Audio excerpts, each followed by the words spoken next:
네, 하나님 말씀은 열왕기하 3장 보겠습니다. 열왕기하 3장 1절부터 27절 말씀 보시겠습니다. 열왕기하 3장 구약성경 563쪽에 있습니다. 열왕기하 3장 1절부터 27절까지 한 절씩 교독해서 읽겠습니다. 유다의 여호사밧 왕 18째 해에 아합의 아들 여호람이 사마리아에서 이스라엘을 12해 동안 다스리니라.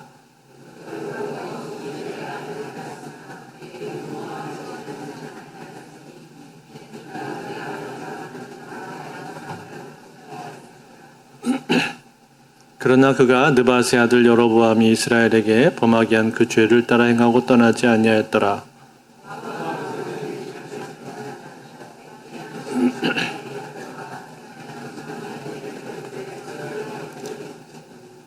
아합이 죽은 후에 모압 왕이 이스라엘 왕을 배반한지라.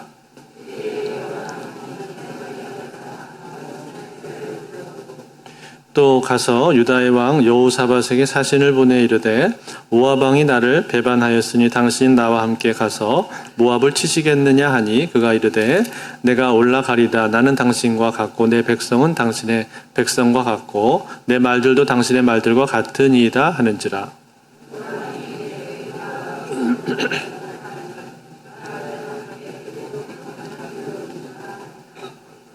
이스라엘 왕과 유다 왕과 에돔 왕이 가더니 길을 둘러 간지 7일에 군사와 따라가는 가축을 먹일 물이 없는지라.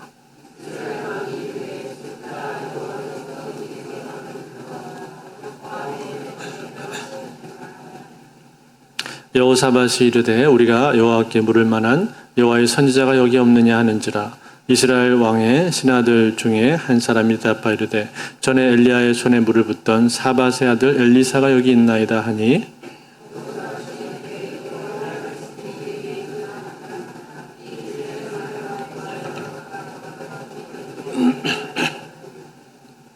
엘리사가 이스라엘 왕에게 이르되 내가 당신과 무슨 상관이 있나이까. 당신의 부친의 선지자들과 당신의 모친의 선지자들에게로 가소서 하니 이스라엘 왕이 그에게 이르되 그렇지 아니하니이다. 여호와께서 이 세 왕을 불러 모압의 손에 넘기려 하시나이다 하니라.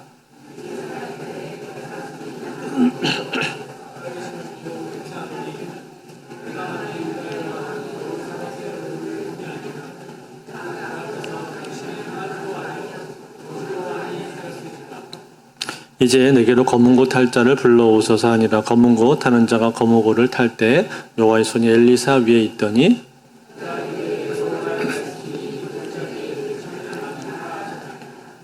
여호와께서 이르시기를 너희가 바람도 보지 못하고 비도 보지 못하되 이 골짜기에 물이 가득하여 너희와 너희 가축과 짐승이 마시리라 하셨나이다.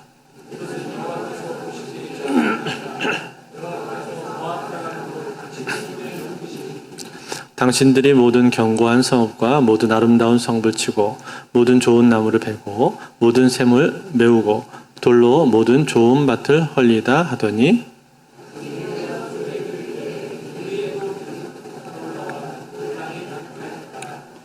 모압의 모든 사람은 왕들이 올라와서 자기를 치려 한다 함을 듣고 갑옷 입을 만한 자로부터 그 이상이 다 모여 그 경계에 서 있더라.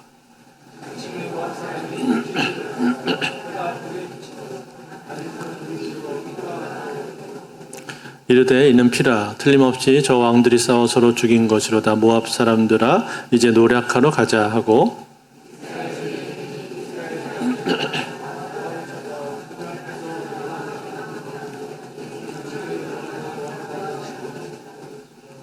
그 성읍들을 쳐서 헐고 각기 돌을 던져 모든 좋은 밭에 가득하게 하고 모든 샘을 메우고 모든 좋은 나무를 베고 길 아래 셋의 돌들은 남기고 물매꾼이 두루 다니며 치니라.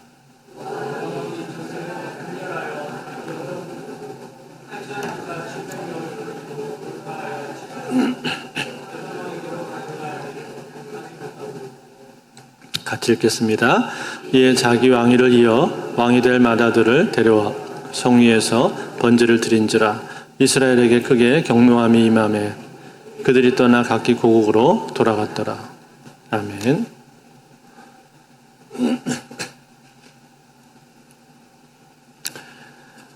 지난 시간에 엘리사가 사역을 시작을 하면서 처음으로 베푼 기적의 사건들을 우리가 보았습니다. 한 가지는 여리고에 좋지 않은 물이 있었을 때 그 물을 소금을 통해서 깨끗하게 맑게 한 사건이었고, 또 한 가지는 베델에서 선지자를 조롱하는 소년들이 있었는데 그들이 암콤에 의해서 죽게 된 사건이었죠. 그래서 이 두 사건은 앞으로 엘리사가 행하게 될 사역의 성격을 보여준다라고 했습니다. 그것은 무엇입니까? 바로 축복과 저주인 것이죠. 하나님을 믿고 따르는 겸손한 백성들에게는 축복이 임하게 될 것이고, 반대로 하나님을 대적하고 멸시하고 조롱하는 교만한 백성들에게는 저주가 임하게 될 것입니다. 이것이 엘리사 사역의 시작이었습니다. 자, 그리고 이제 오늘 본문에 오게 되면 오늘 본문에서는 이스라엘과 모압이 전쟁을 하는 장면을 우리가 보게 됩니다. 그런데 오늘 이 사건 안에도 역시 엘리사가 사역을 하는 모습을 우리가 볼 수가 있죠. 제일 처음에 오늘 본문을 소개하면서 본문의 배경을 이렇게 설명해 주고 있습니다. 1절에 보시면은 유다의 여호사밧 왕 18째 해에 아합의 아들 여호람이 사마리아에서 이스라엘을 12해 동안 다스리니라. 자, 여호사밧 왕 18째 해라고 했습니다. 그때 북이스라엘의 왕은 누구였냐면 아합의 아들 여호람이었다. 여호람 바로 전에는 누가 왕이었죠? 아하시아가 왕이었었죠. 그는 다락에서 떨어져서 병에 걸렸는데 별로 오래 살지를 못하고 죽었습니다. 그래서 2년밖에 다스리지를 못했던 사람이었죠. 그가 죽고 나서 그의 형제였던 여호람이 지금 왕이 된 겁니다. 그래서 12해를 다스렸다라고 말했는데 그 여호람에 대해서 오늘 성경은 어떻게 소개를 해주고 있는가 하니 오늘 2절과 3절에 보시면 이렇게 소개합니다. 그가 여호와 보시기에 악을 행하였으나 그의 부모와 같이 하지는 아니하였으니 이는 그가 그의 아버지가 만든 바알의 주상을 없애하였습니다. 그러나 그가 느바세 아들 여로보암이 이스라엘에게 범하게 한 그 죄를 따라 행하고 떠나지 아니하였더라. 자, 어떻게 평가를 해주고 있죠? 그가 자기 부모만큼은 악을 행하지는 않았다. 그렇게 말하죠. 왜냐하면 여호람은 아합 시대에 있었던 바알의 주상을 없앴다라고 했잖아요.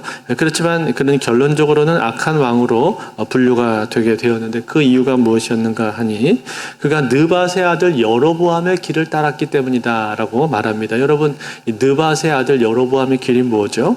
여로보암이 했던 일들, 이 북이스라엘의 초대 왕으로서 그가 했던 일들이 있죠.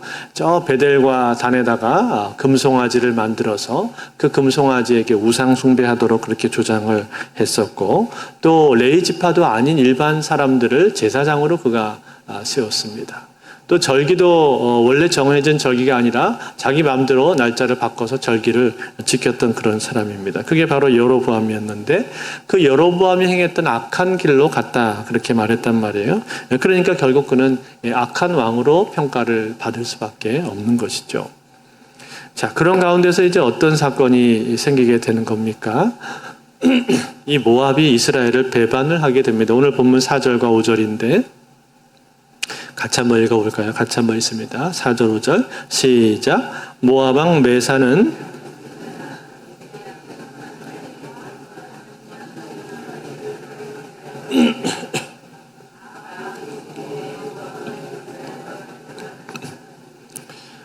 네, 모압은 본래 이 다윗 시대 때부터 이스라엘에게 복속당해서 조공을 바치고 있었던 민족입니다.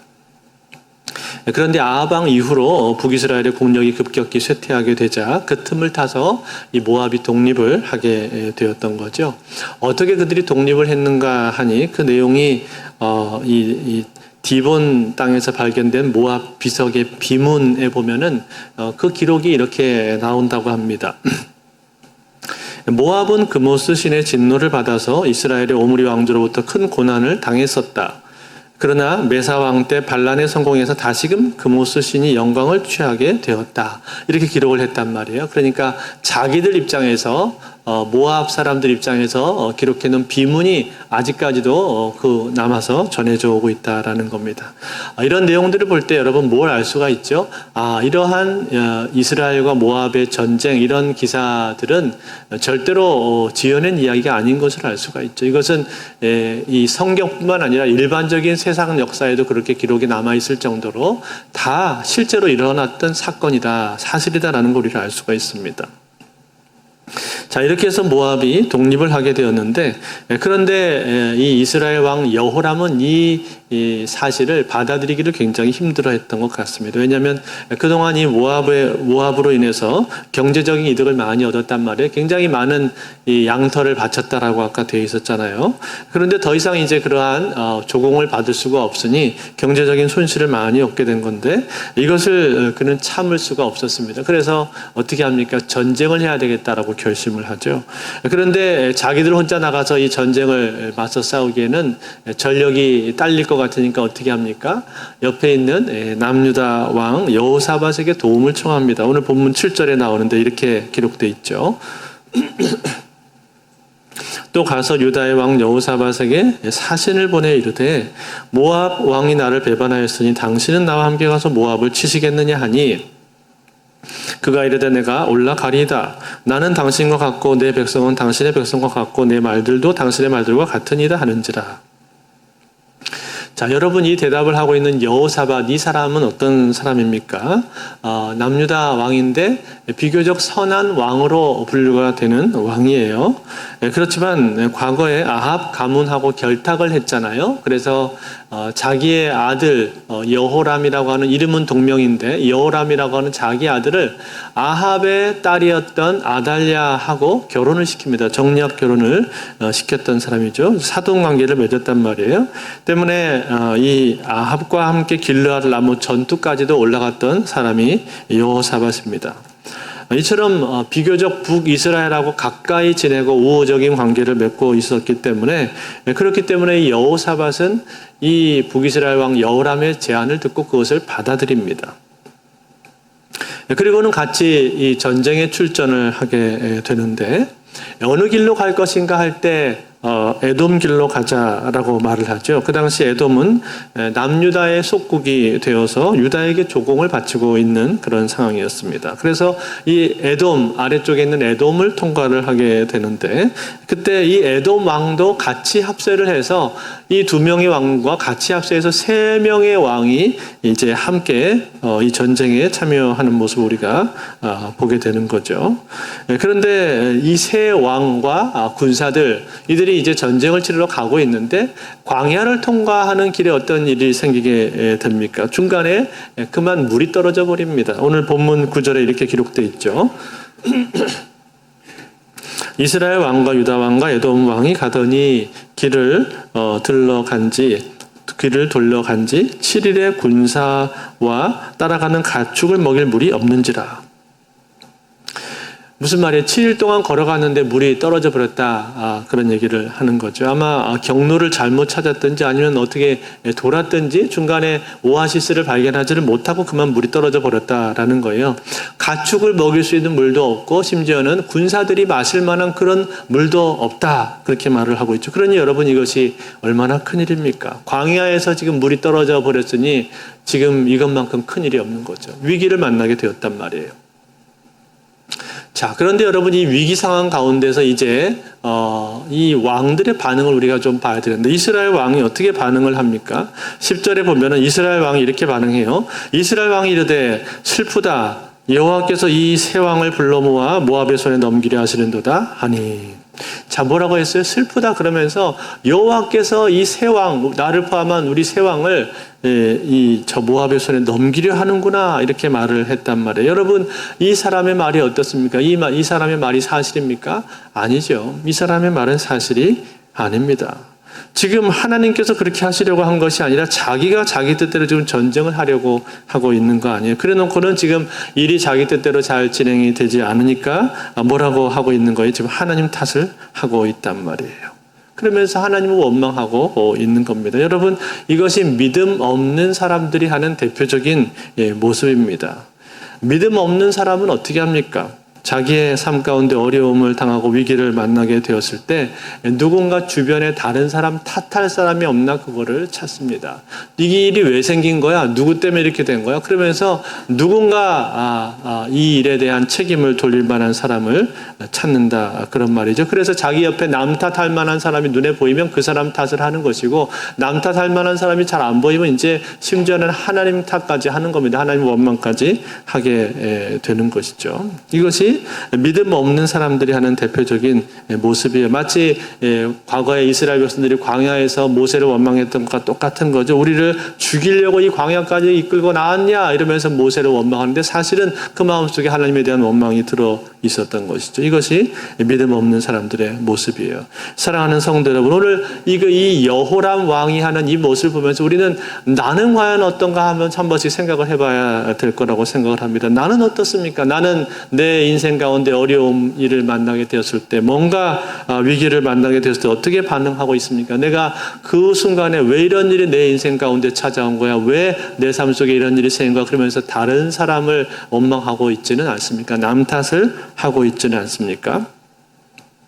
습관적으로 남 탓을 하기를 좋아하는 사람들이 있단 말이에요. 제가 사실은 그랬습니다. 제가 결혼해가지고 신혼 때부터 제 아내 탓을 자꾸 했어요. 은근히 제 아내한테 탓을 돌리는 거죠.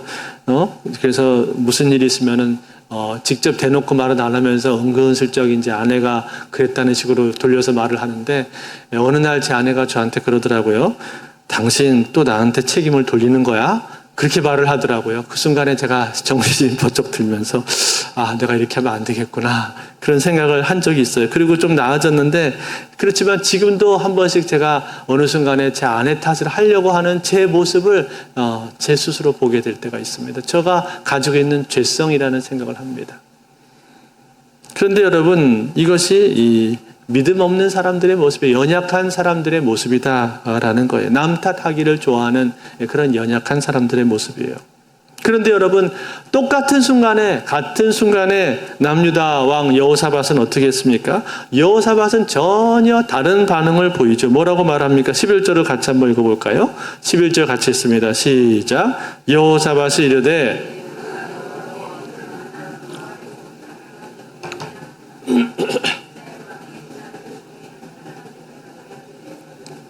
전에 엘리야의 손에 물을 붓던 사밧의 아들 엘리사가 여기 있나이다 하니.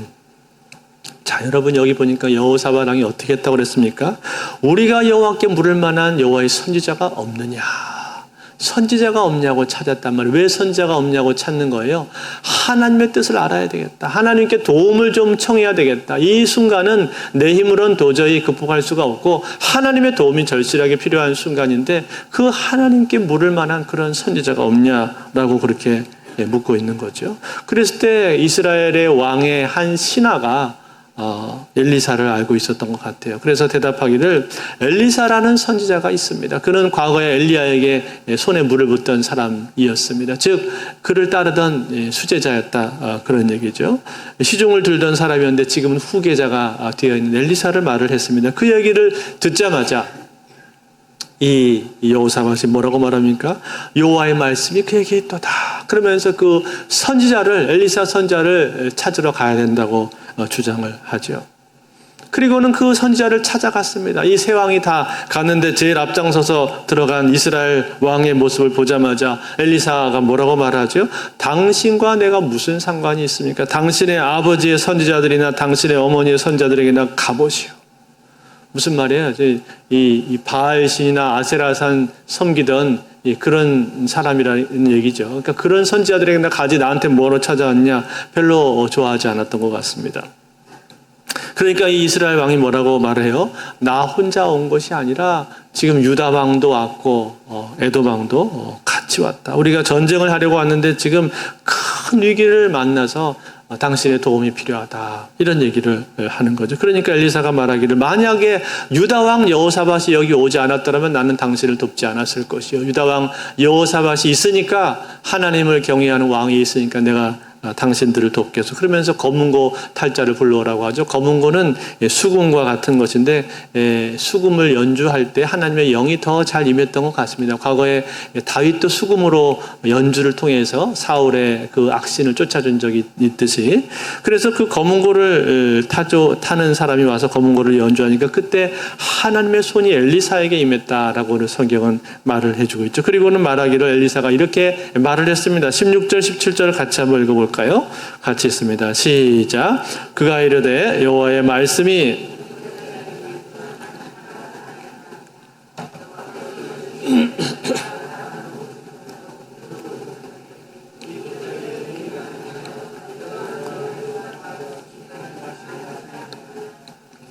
자, 뭐라고 한 겁니까? 개천을 많이 팔아. 그러면 내가 너희들에게 물을 주겠다 말씀하셨죠. 그리고 모압을 너희 손에 붙이겠다. 그렇게 하나님께서 말씀을 해 주셨습니다.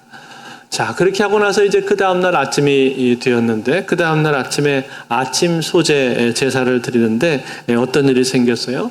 저 에돔 쪽으로부터 물이 흘러오는 것을 보게 되는 거예요. 도저히 저쪽에서는 원래 물이 올 수 없는 곳인데 물이 흘러오는 것을 이들이 보게 되었습니다. 그리고 자기들이 팠던 그 개천에 물이 고이게 되었던 것이죠. 놀라운 일이 생기게 된 거예요. 그런데 마침 반대쪽에 있는 모압 사람들, 모압 군사들은 어떻게 하고 있었습니까? 전투 준비 태세를 다 갖추고 나서 이제 싸우러 나아가려고 하고 있는데 그런데 저쪽에 보니까 어떻게 된 거예요? 반대쪽에 저 이스라엘 진영을 봤는데 뭔가 이상한 게 보인단 말이죠. 마침 아침 해가 막 떠오르고 있는 중이었는데 뚜렷하게 보이지 않지만 뭔가 보이는데 뭐처럼 보이는 거예요. 피처럼 보였다 이 말이에요. 그래서 이들이 뭐라고 말합니까? 이렇게 말해요. 22절과 23절 말씀.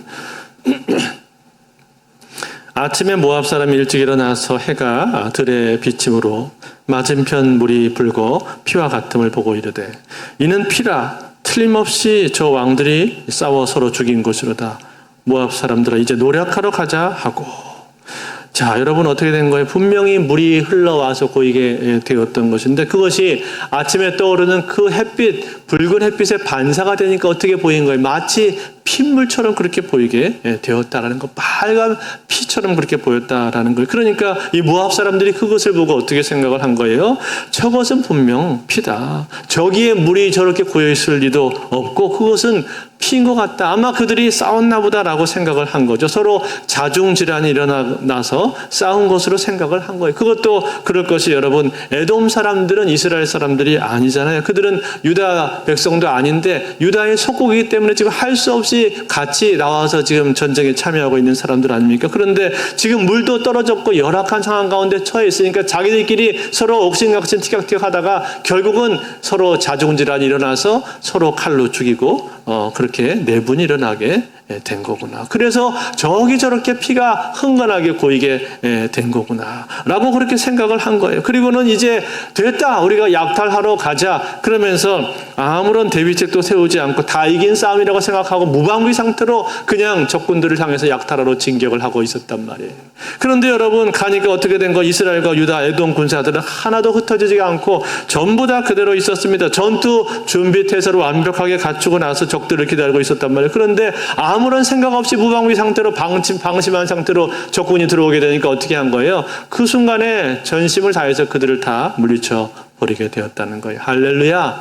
사랑하는 성도 여러분, 오늘 이 전쟁, 이 싸움, 이 모습이 우리에게 보여주고 있는 바가 무엇입니까? 하나님은 역전의 하나님이시다라는 것을 우리에게 보여주고 있는 것 아닙니까? 여러분, 이스라엘에게는 지금 위기가 찾아온 거 아니었어요? 광야에서 7일 길을 걸어가서 물이 완전히 떨어져 버렸으니 얼마나 큰 위기를 맞게 된 겁니까? 단 하루도 버티기 어려운 그러한 위기를 지금 이스라엘은 맞이하게 되었단 말이에요. 전쟁에서 이기기는커녕 지금 광야에서 목말라 다 죽게 생겼단 말이에요. 완전히 그들에게 있어서는 절박한 상황이 되게 된 것인데 그런데 여러분 이 위기가 어떻게 극복이 되게 된 겁니까? 하나님께서 그들에게 물이 흘러가게 하셔서 물을 마실 수 있도록 해결을 해 주신 것인데 그런데 여러분 갈증만 해결된 것이 아니라 뭐까지 해결된 거예요? 전쟁까지 이길 수 있도록 한꺼번에 해결을 해 주셨다라는 것입니다. 적군까지 한꺼번에 다 섬멸할 수 있도록 하나님께서 한 번에 다 해결을 해 주셨다라는 거예요. 그래서 여러분 이스라엘 백성들이 아주 목숨 걸고 힘들여 싸우지 않아도 이 전쟁을 능히 넉넉하게 이길 수 있도록 그렇게 만들어 주신 거예요. 여러분 얼마나 놀라운 일입니까? 하나님의 역사, 하나님의 그 함께 하시는 은혜, 이것이 얼마나 놀라운 일입니까? 여러분, 이처럼 우리 하나님은요, 여러 가지 일들을 한꺼번에 해결하실 수 있는 분이신 줄로 믿습니다. 여러분, 우리가 걱정하고 있는 여러 가지 일들이 한꺼번에 해결될 수도 있다는 거예요. 일석이조라고 말하잖아요. 돌 하나로 새 2마리를 맞추고 일타쌍피라고 말하나요? 볼링핀 하나를 가지고 여러 개의 볼링핀들이 한꺼번에 쓰러지게 하듯이 하나님께서는요, 한 번의 펀치를 통해서 여러 개의 문제를 한꺼번에 얼마든지 해결해 줄 수 있는 분이신 줄로 믿습니다. 그 하나님이 바로 우리 하나님이시라는 거예요. 그런데 여러분, 그 하나님께서 어떤 사람에게 그렇게 해주십니까? 하나님을 의지하는 사람에게. 하나님을 의지하는 사람에게. 오늘 이 여호사밧 왕, 이 사람은 어떻게 했습니까? 여호와 하나님을 의지했단 말이에요. 이 이스라엘과 유다, 이 연합군이 오늘 이렇게 놀라운 일을 경험하게 될 수 있는 결정적인 이유, 결정적인 계기가 어디에 있었던 것, 그것은 바로 이 여호사밧 왕이 이 상황 가운데서 하나님을 찾았기 때문에 그런 것이죠. 저 북이스라엘 왕은, 그 사람은 이러한 위기 가운데 남 탓하면서 하나님 원망하면서 앉아 있었지만, 그러나 남유다의 여호사밧 왕은 어떻게 했습니까? 여기 우리가 물을 만한 여호와의 선지자가 있느냐라고 하면서 하나님의 뜻을 찾고 하나님의 도우심을 구하는 길을 그는 찾았다, 이 말이에요. 그랬을 때 어떻게 된 거예요? 하나님께서 그들을 도와주셨는데 한 가지 문제만 해결을 하신 것이 아니라 한꺼번에 여러 가지 문제가 다 해결될 수 있도록 만들어 주신 거예요. 결국 어떻게 된 거예요? 위기가 기회로 바뀌게 되었던 것이고, 가장 급박하고 어려운 일을 통해서 더 큰 어려운 일이 해결되도록 만들어 주신 거예요. 사랑하는 성도 여러분, 저는 이 오늘 본문을 보면서 참 놀랍다는 생각을 하게 됩니다. 하나님 방법이 참 신비스럽구나, 참 놀랍구나. 여러분, 그런 생각이 들지 않습니까? 어려운 일이 있었는데 광야에 물이 없어서 당장 죽게 생긴 그런 위기 중에 위기에 처하게 되었는데, 그런데 결국은 그 위기가 더 큰 위기를 해결할 수 있는 열쇠가 되었다는 거예요. 어려운 일이 더 큰 어려움을 해결할 수 있는 열쇠로 작용하게 되었다는 거예요. 사랑하는 성도 여러분, 이것이 바로 하나님이 일하시는 방식입니다. 하나님은요, 때로 우리에게 우리 인생 가운데 어려운 일들을 주십니다. 어려운 문제들을 우리 삶 가운데 주신단 말이에요. 왜 나에게 이런 어려운 일을 주시나? 나는 그것에 대해서 힘들어하고 아파할 수 있습니다. 그런데 여러분, 기억하십시오. 그 어려운 일이 어쩌면은 내 인생 가운데 더 큰 어려운 일을 해결할 수 있는 열쇠가 될 수 있을 줄도 있습니다. 얼마든지 하나님께서는 그것을 통해서 더 큰 어려움을 해결해 주신단 말이에요. 여러분, 룻도 그러지 않았습니까? 룻과 나오미 아무것도 먹을 게 없이 깡그리 완전히 빈 상태로 돌아왔잖아요. 하루 먹고 살기가 힘들었잖아요. 그런데 그 먹고 살기 위해서 먹을 것을 해결하러 나갔던 룻이 결국은 어떻게 되었어요? 먹을 것만 해결한 게 아니라 그 자손 대대로 자기 이름이, 그 가정이 완전히 다 세워져 버렸다, 이 말이에요. 이게 하나님의 방식입니다. 그들은 눈앞에 있는 어려운 일, 그거 하나를 어떻게 하나 절절절절 메고 있을지 모르지만, 그러나 그 작은 문제 하나에도 하나님의 도우심이 있을 거다라고 믿고 하나님의 도우심을 의지하고 끝까지 붙들고 나간 사람에게는 그 문제를 통해서 더 큰 어려움이 해결이 될 줄로 믿습니다. 그러므로 오늘 여러분 삶 가운데 어려움이 찾아왔다면 그 어려움 때문에 너무 낙심하거나 실망하지 마시고, 오히려 이것이 내 다음 문을 여는 열쇠가 될 것이다 라고 믿으시고, 그 신실하신 하나님을 온전하게 신뢰하시는 저와 여러분들이 다 되실 수 있기를 주의 이름으로 축원드립니다.